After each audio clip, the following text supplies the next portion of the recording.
without further ado, I give you Richard Benishai. Thank you, Brian. Okay. To tell you a bit about myself, I was an engineer, electronic engineer, until about 2005. Then I got lucky and I got laid off. And then I pursued geobiology, which I started in 2000 for the rest of the time, full time.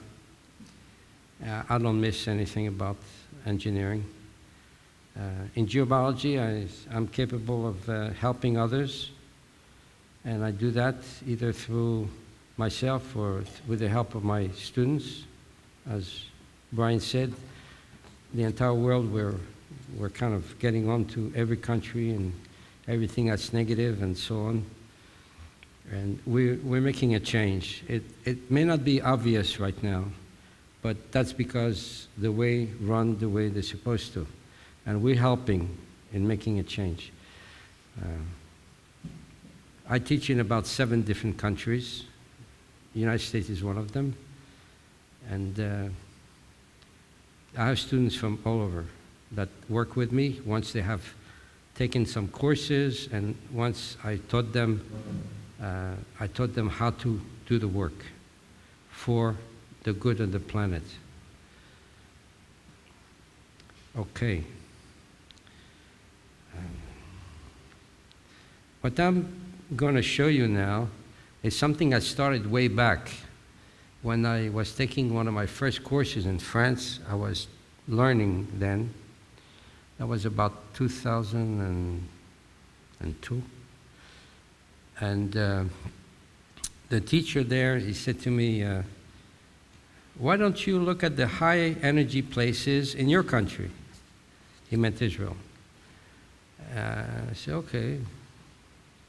Because prior to that, I used to go to France and would go to Strasbourg, that's where my brother lives, and I used to learn around there, and I used to visit the cathedral. There's a big cathedral there in Strasbourg. I used to spend days and days there, taking notes and so on. And why don't you study the places in your country? Okay. So I went back to Israel, and I did study, and I did start. I found some high-level places there and started to work on them. Then I was told to work on 18 places altogether in Israel, which I did. Took me a period of 3 years, and I wrote a book on it. And so for years and years, I studied churches, and I even teach a course on church geobiology in churches.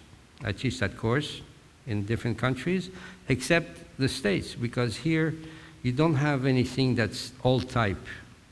By old type, I mean a construction done before 1,300, 1,400. Because after that date, the Templars were all dead. They were killed by the church. And they took with them all the knowledge.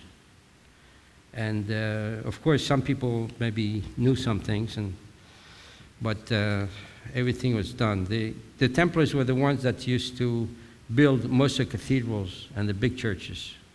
They had a lot of money. And they were like Western Union for those days. In other words, if you wanted to transfer money, let's say from France to somewhere in Spain, well, they would write you out a note, and then you would take that note and go to Spain, to the place where they told you to go, and you would get cash.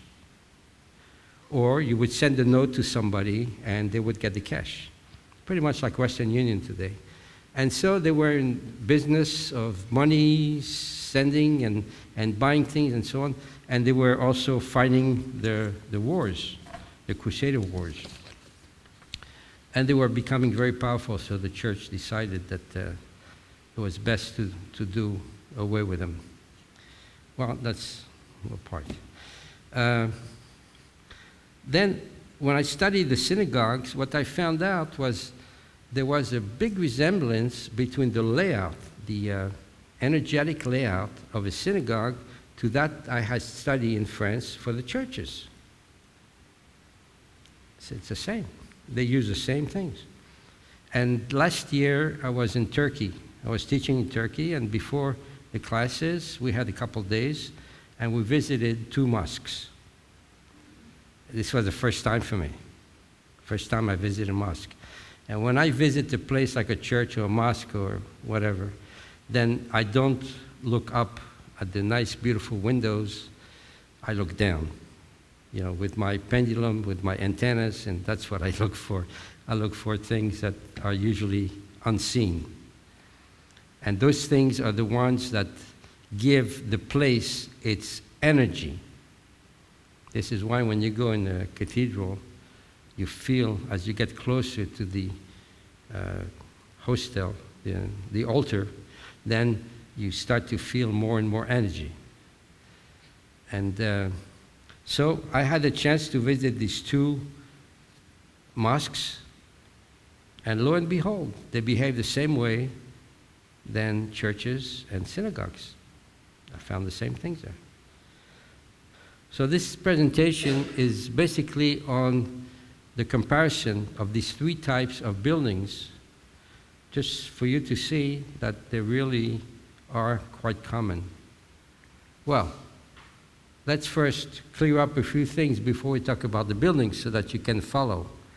Well, first thing we're going to talk about is what are these things and what do they do?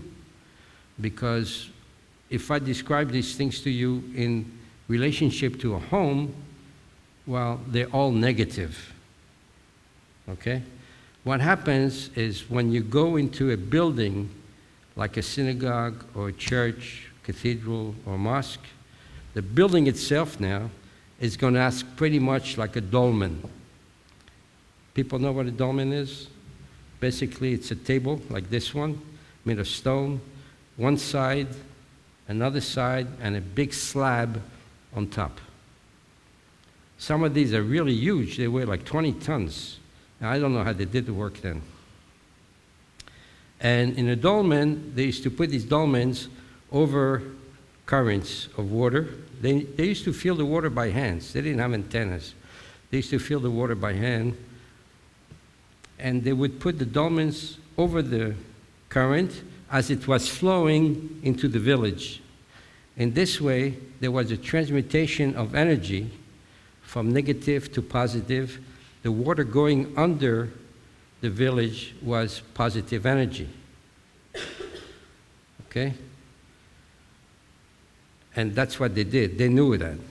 But in your homes today, unfortunately, when you have water running under your home, it generates negative energy.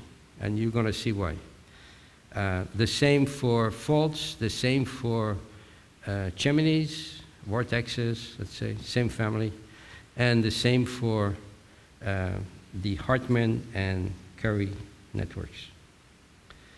So let's talk first about underground currents.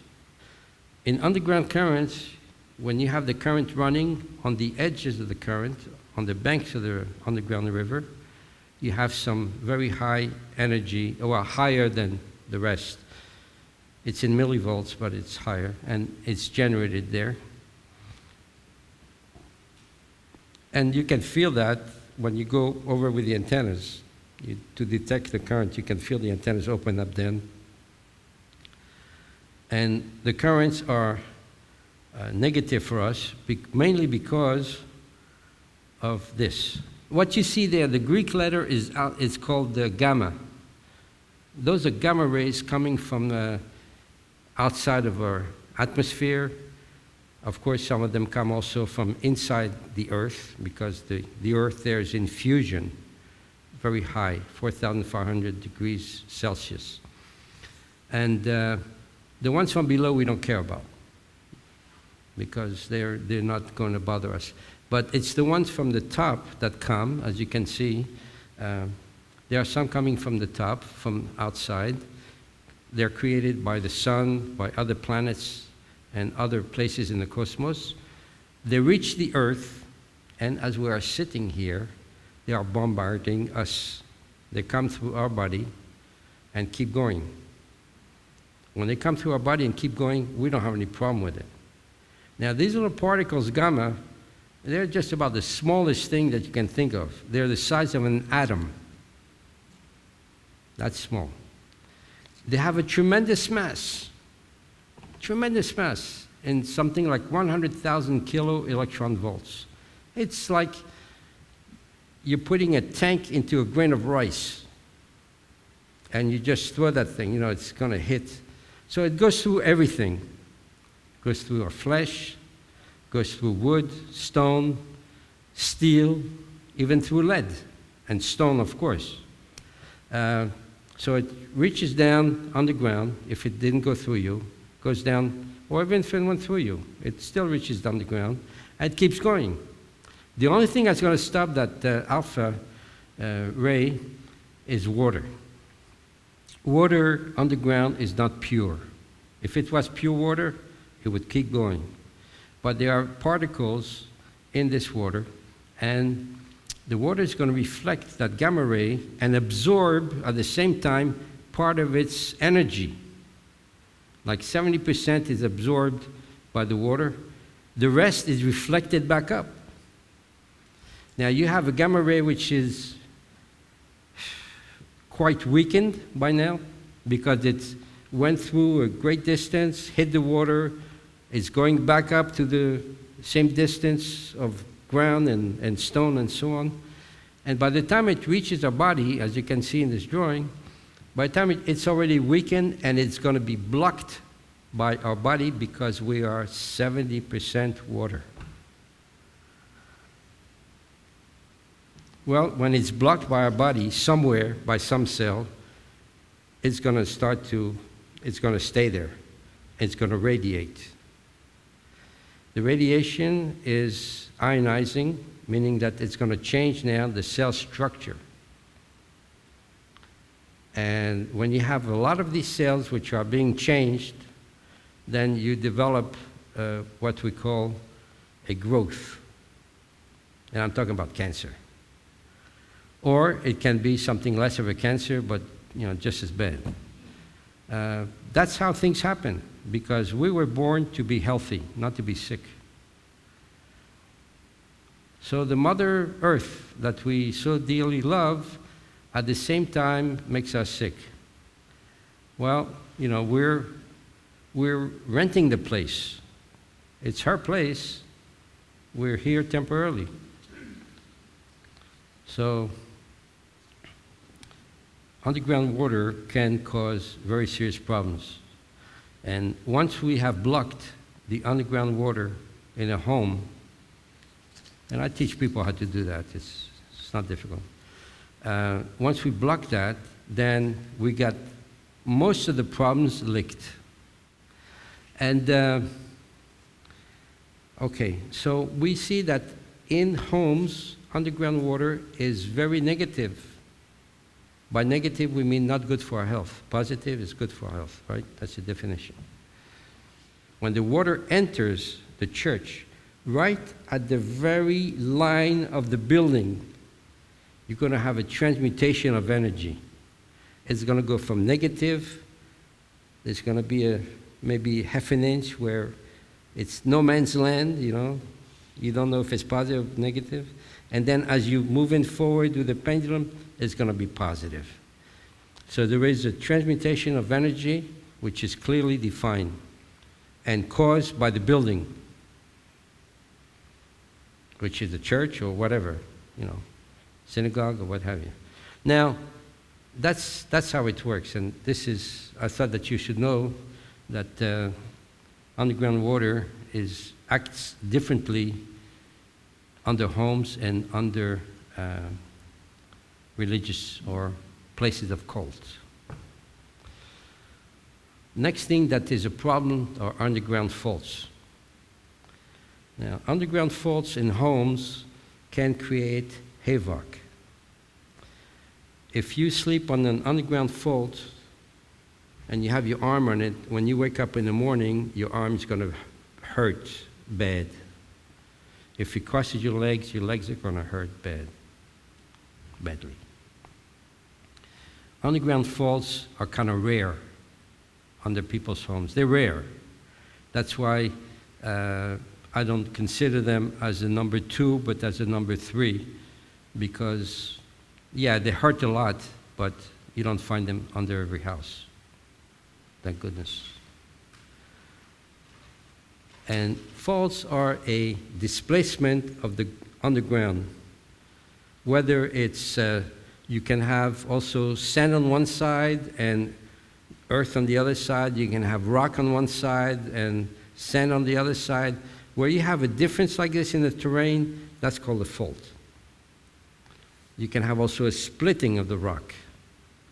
That's a fault. And of course, here in the United States especially, and especially in some cities or villages, you had so much gas, radon gas coming up, that people had to actually move to another, just abandon everything and just move to another place. You have, relatively speaking, a lot of radon gas here in this country. Some areas, not everywhere. And these faults allow also the gamma rays that come from the Earth to come up much easier than if there was just plain rock. Okay? Because now you got a fault which may start like way, way, way down. And the gamma rays are going to go up much easier than if you had solid rock. Okay, so faults we established, I think, that in homes they're not good. What happens in religious buildings? In religious buildings, when we are going to build one, we're going to look for a fault. I have never seen a religious building, a place of cult, if you like, which has not a fault at the entrance, in the middle of the door. I have not seen a building yet. So the same thing happens with faults as with water. The energy, it's transmuted from negative to positive. And the third thing on the list, cosmetic telluric chimneys. These are entities.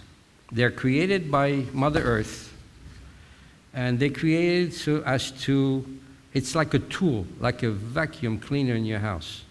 They're supposed to take the negative energy, which is in the planet, inside the planet, and guess who puts this negative energy in there? Who? Yeah, you, and you, and you. Men. We create the negative energy on this planet. When the Creator made the earth, it took 7 days, that was quick. 6 days, and then he rested the 7. But when he made the earth, then he didn't make anything negative.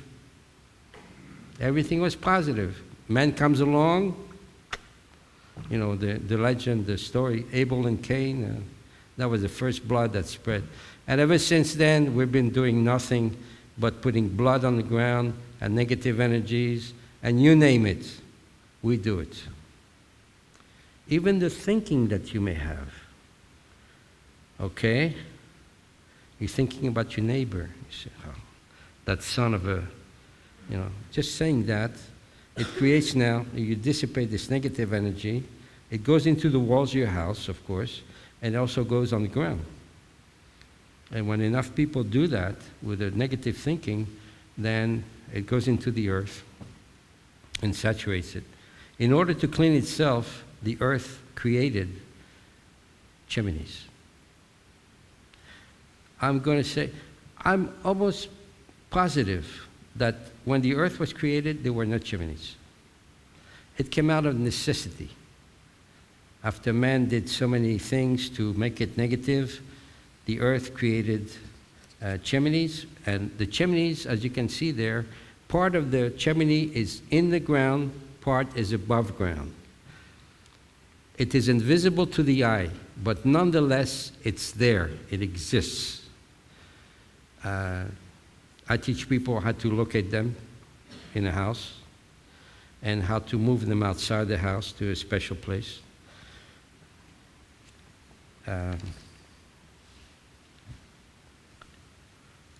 Chimneys will take the negative energy from the ground to the bottom, the root, what you call the root, and send it up through the center corolla. It's like a funnel. Sends it up to the cosmos. I know where exactly it's going. I know that. But I won't go into that now. And then positive energy is taken from the cosmos by the big funnel and goes down through the chimney, through the heart of the chimney, into the ground, and the root dissipates this energy. So it's an exchange of negative to positive chimney continuously. So the energy one time goes up, that's the negative energy going up and out, and then the energy goes down, and that's positive energy coming into the earth. So now you all know a little bit about chimneys. Chimneys are used extensively in places of cult to bring high energy to the place. To give you an example that you can easily relate to, it's when you go inside churches, you usually have what they call the holy water. It's like made of stone sometimes. It's like, in French they call it bénitier. And you put your hand in it and put it on you. And actually in each and every one of the bénitier, of these, what they call in English, holy water? What? A font. Yeah. The font is also, right. It's also a name that I've seen in a baptistry. It's a place where they baptize you. I've seen that in Israel, in one church there, a big font. It's about diameter, it's stable, and people used to sit inside and get baptized. So these fonts, if they have, let's say, something like 2 feet in diameter, you're going to find a chimney that's there 2 feet in diameter. And the chimneys are also used in other places, in the church in order to, or in the synagogue, or in the mosque, in order to give more energy to the place. So these things can be created by men. Like I said, in places of cult, people created them. They can be created by other chimneys. They have babies. They can be created by extraterrestrials. I know that for a fact. And they can be created by, well, that's about it. I guess that's about it. That covers everything. So they're tools used by the planet Earth to purify itself, or the tools used by man in order to give more energy to the place. All right. These things are used also, I forgot to say, in homes you will not find positive chimneys. You will find only negative chimneys. Usually they get around. They travel on either the Curry network or the Hartman network. They're used as a transport for the chimneys, and they're actually attracted by our energy. So if you have a home that's under construction and it's finished, but the people didn't move in yet, you will not find chimneys there. I have plenty of examples of this. Okay? And once people move in, then the chimneys are attracted and they come there. And they're attracted by our energy, and they feed off of us, of our energy. That's the way it is. They don't do it intentionally, it's just the way they are. And they settle mostly on the bed of people or in the living room when you're watching TV or places of work. And of course, they pump energy from us because they're negative and they take our energy.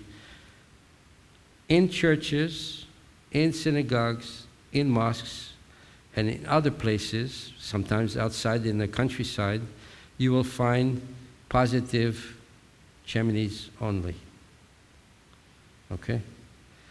So, We use them to our advantage in these places. And the last thing that most everybody knows is the Curry and Hartman networks. And those are also used in places of cults in order to increase the energy. At home, they're negative. If you sleep on a Hartman line, it's going to influence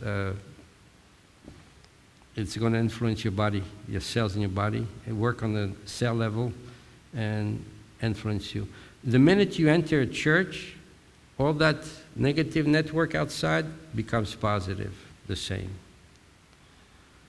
And the way that they use in churches is that, well, I say church because mostly I worked in churches, is that they use a system of demultiplication.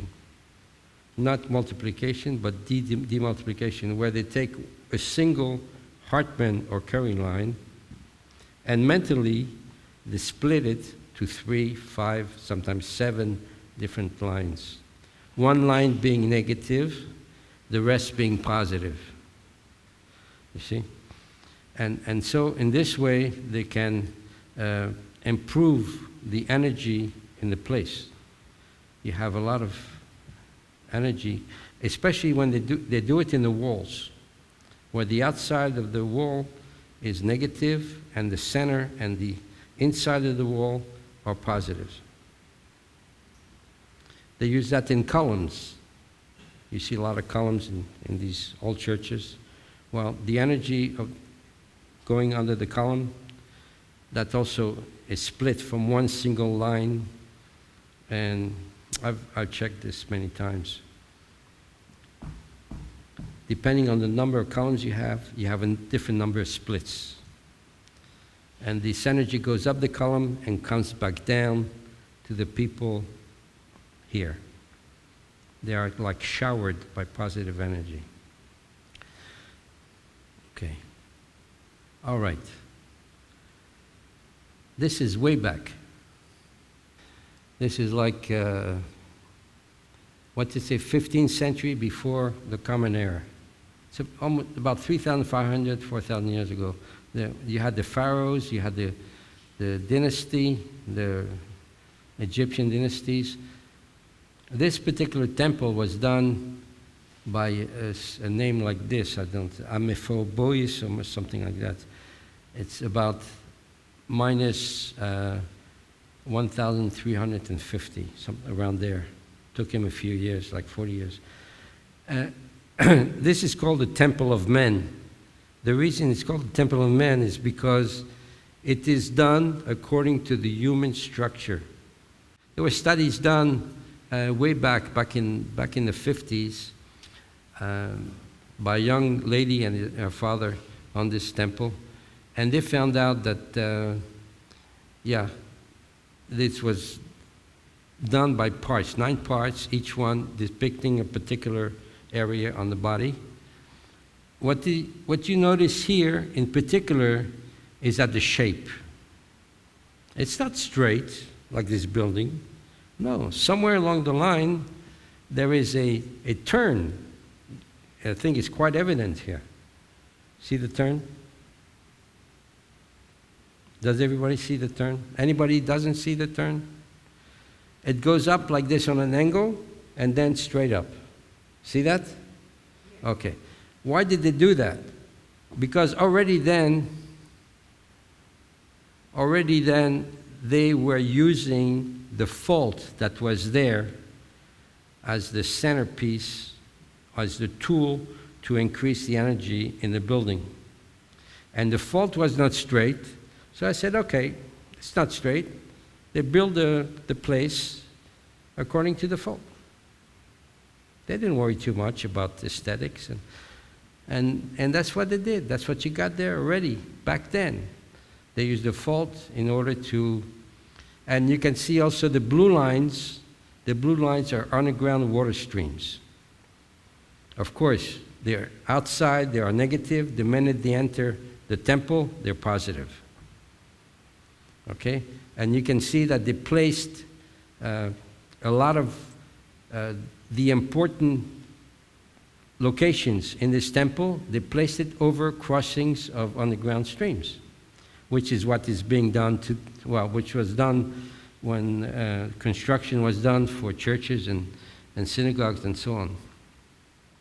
This is, this is like a timetable where it shows that the first temple, the first Jewish temple built in Jerusalem, was built like almost 1,000 before the Common Era. And then it was taken down, and then they built a second temple, and that was taken down, and people spend the time there destroying and building this waste. Okay, then if we're going through time, then you can see the first church was built in Greece about 250 after the Common Era. And then the first mosque was built in Cuba. It was the Cuba Mosque, and it's in Medina. And that was built by Muhammad, and that was about 620 or so. In the timetable that we have here, we see that the first thing that was done was this Egyptian temple. That was the first creation. And then the first Jewish temple was built many thousand years after that. It was built first, and then you had the Christian houses, the church, and then the mosque, as far as time is concerned.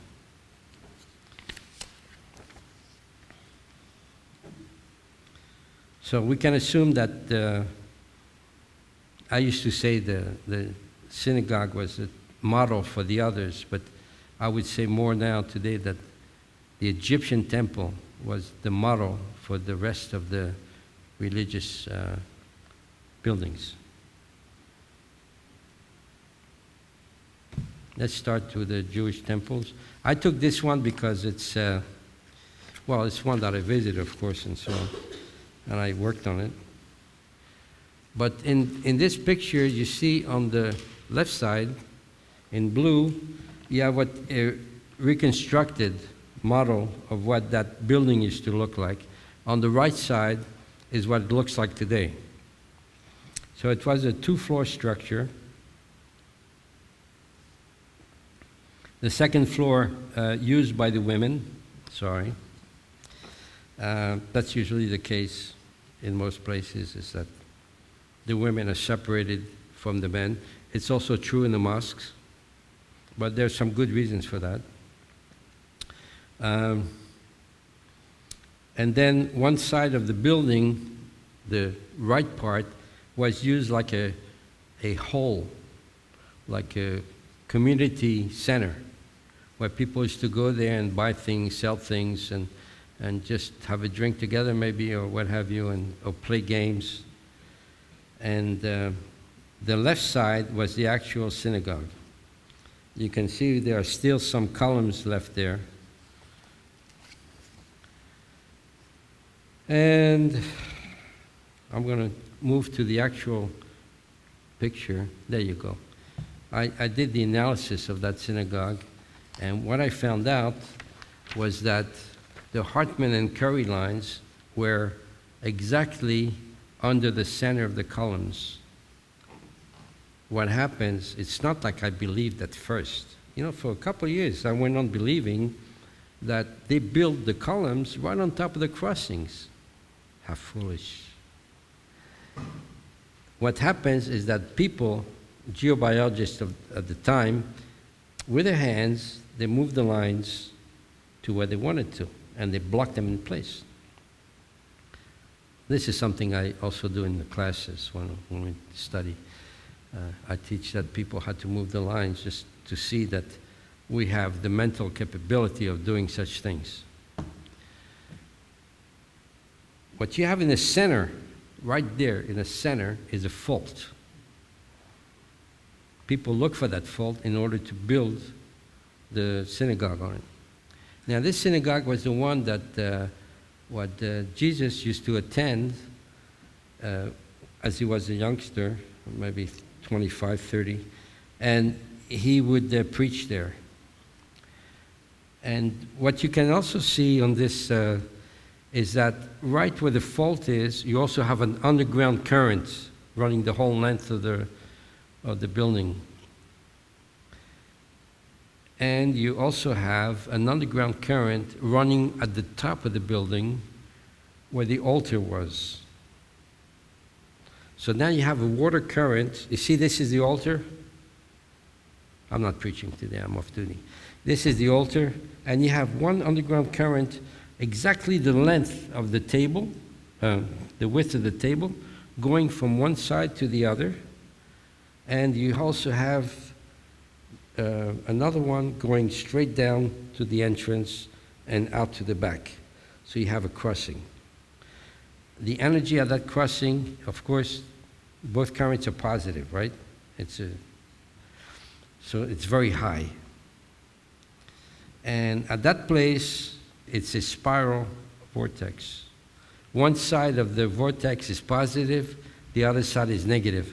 So of course, inside, where the water crossing is, you have the positive spiral of the vortex, and the negative side is way outside in the back, where it doesn't bother anybody. So what you have is when you walk into the building all the way to the back, you're going to see an increase in energy as you're moving to the back. Systematically, it's going to go up.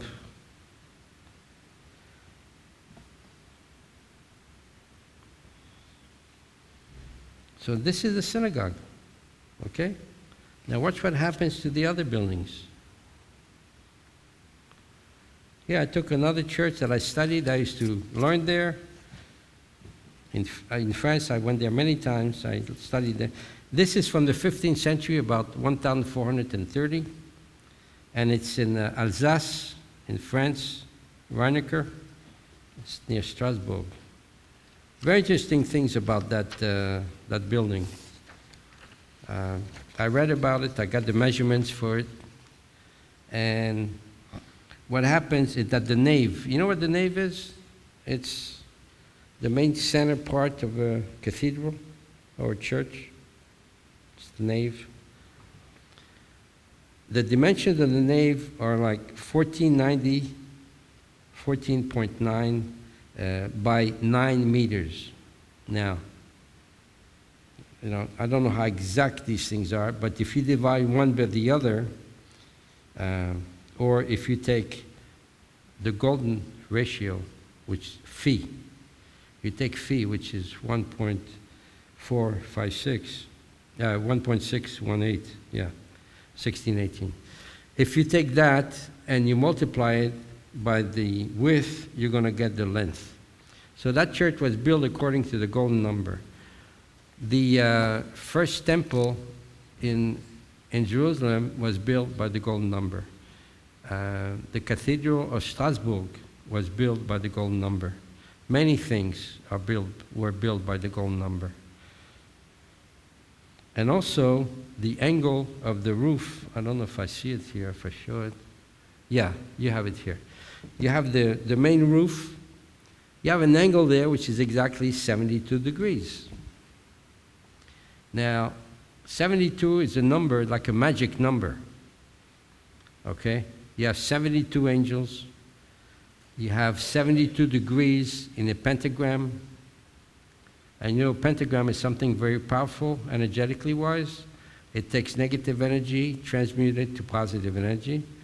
You will find the pentagram, it's got nothing to do with religion. It's a symbol. It dates back, way back. And you will find it in different places. Like in mosque, you'll see it on top of the minaret, top of the tower. You'll see the pentagram. Pentagram is a star with 5 points. So if you take 360 degrees for an entire circle, divide that by 5, you're going to get 72. And also the pentagram is a very wonderful figure because inside the pentagram, in the center, you have a pentagon, not only in Washington, D.C. You have a pentagon, then in that side of that pentagon, you can put another pentagram, and you can continue like this for infinity. You have in the body, how many chakras do you have in the body? Mainly 7. There's another 65, making it 72 chakras in the body. Most of the time, we just consider the 7 principal ones. When Pharaoh died in Egypt, well, that's where he lived, there were 72 days of mourning for the Pharaoh. 72 days. There are 72 names of God in the Hebrew religion. So you can see that this number, 72, which was put in that roof, was done intentionally. It just didn't come up like this. In order to increase the energy in the place. Let's take a look at the floor plan of the church. There you go. Now look again. This is a church, not a synagogue. You have a fault running through the center, right in between the 2 doors. There are 2 doors in the front. Right in the center, there is a fault. Right in the center, there is an underground water stream. There are 2 altars, one near the very top and one lower. Can you see that? Yeah. And under these altars, you have also a cross stream under each one. That's probably why they put the altars there. Well, you don't always have actual water in churches. That's not too easy to have everything there, all set up for you. To have a fault and to have underground water and another one running across the table. And it's not too easy to find that. So what people do in those days? They went to a riverbed, not too far, and they took out stones from the riverbed, and they indicated the order in which they took them out. And then they laid them out under the groundwork of the church so that the stones would be the same positions that they were in the river. Now, stones, there's the memory of water. Okay? They remember water. So when you go and use your antennas to look for the water in the church, they're going to open up because you have stones there with the memory of water. Sometimes you may have real water there, but it's very rare to find that, to find all the combinations.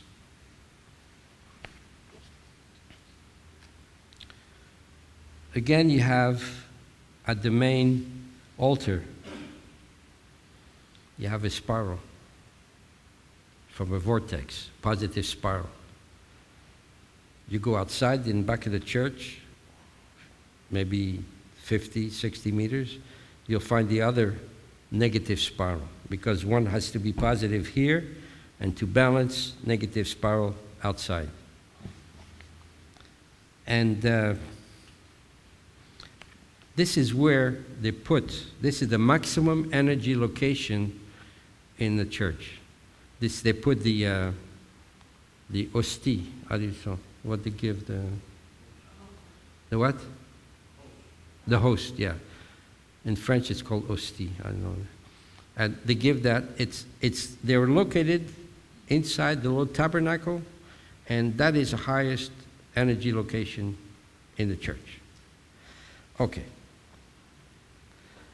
So what you see here is that we have a direct commonality between a synagogue and a church. And this I knew all along because I worked in both. And the surprise came last year when I went to this place and another place. This is the mosque in Turkey. Izmir, if you look at Turkey, like this is the left side and the right side over here where you have Constantinople or Istanbul and so on. Well, Izmir is on the very west end of Turkey. That's a big city. And we went, this place here, Ulu Cami Mosque, is in a small village called Birgi. We visited the place. It's a simple looking building. Okay, it's nothing fancy. And it was built in 1312. Now, if we take a look at the inside, okay, what's it look like? Looks like a church. Looks like a synagogue. In this place, you had exactly, you had 2 entrances, and you had 2 currents, you had 2 faults running across. And what is amazing, in every case where you're going to measure a current entering the place, the door, the entrance, is going to be exactly the same width as the current width. This was done intentionally.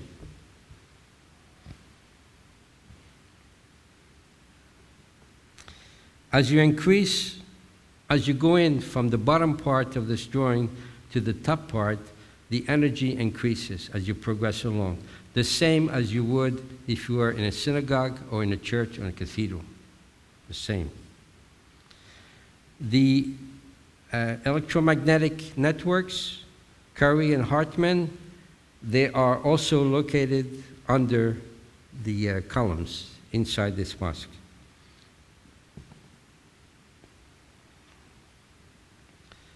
You have a place there in every mosque which is called the mihrab. And the mihrab is, if you look at the top of the drawing, you may see there's a circle there, right? Circle. And that circle is located, that's the spiral, the positive spiral of the vortex. The negative one being in the back, way out back. I found it also. And that mihrab is a place which is oriented toward Mecca. And this is the highest energy point in the place. I wrote here, I'm not sure you can read it, but that place is at 3.4 million bovis, whereas the entrance, the first column at the entrance, was 800,000. So you see the tool that they use there, they use the vortex, and sometimes they use also chimneys inside mosque, but they use the vortex in order to increase the energy at that particular point. It's the same system that you find in churches and in synagogues. Same system. And when I saw this, I was simply, I was overjoyed, you know. I get my kicks out of that. And I was overjoyed, and I was also very much surprised.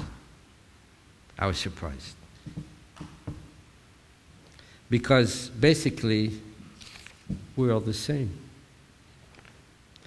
And let's see if I have some conclusions here to show you. Yeah. The final word. They're all doing the same thing. Starting from Pharaoh, way back in Egypt, until the last ancient building was built.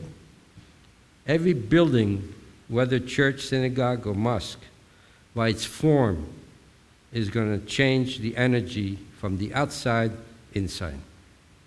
Negative to positive. The thing to do when you go into a church, here in I can't tell you to do that here because the United States was, not the United States, even the Pilgrim and so on. 1492 is when Columbus came. 15th century, etc., when they maybe built the first churches. Okay. And then you don't have this type of buildings in this country. That's why I don't teach this course here. What can I teach? I can teach in Turkey. I'm going to teach in Turkey in June, second part of June. I'm going to go there teach this course about churches and mosques.